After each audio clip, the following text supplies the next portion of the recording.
Other Republicans in Congress calling on him to resign. Just last night, Representative Nancy Mace of South Carolina joined Representatives D'Esposito, Nick LaLota, Brandon Williams, Nick Langaworthy, and Mike Lawler, all of New York, in calling for Santos to resign.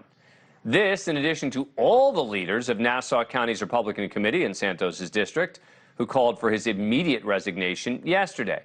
But the man whose opinion might matter most appears to be ready to let him stay. House Speaker Kevin McCarthy was asked about Santos's future today. What do you intend to do about Congressman Santos? I try to stick by the Constitution. The voters elected him to serve.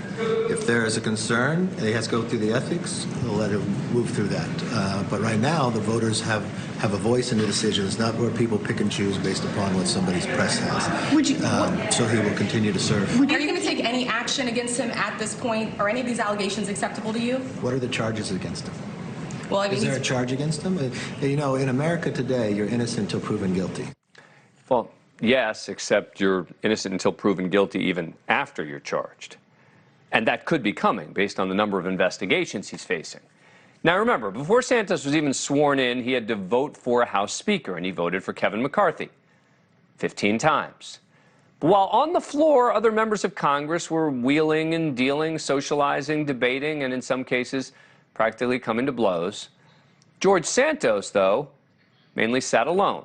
He didn't approach anyone, and almost no one seemed to approach him.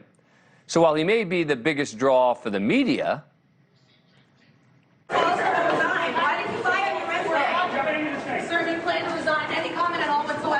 Mr. Santos, why did you tell the truth? Do you have anything to say to your constituents, Mr. Santos? You feel confident in the voters want to hear you speak. You're not seeking re-election next year. Why are you going to resign, sir? For Santos, it still appears to be a lonely life on Capitol Hill.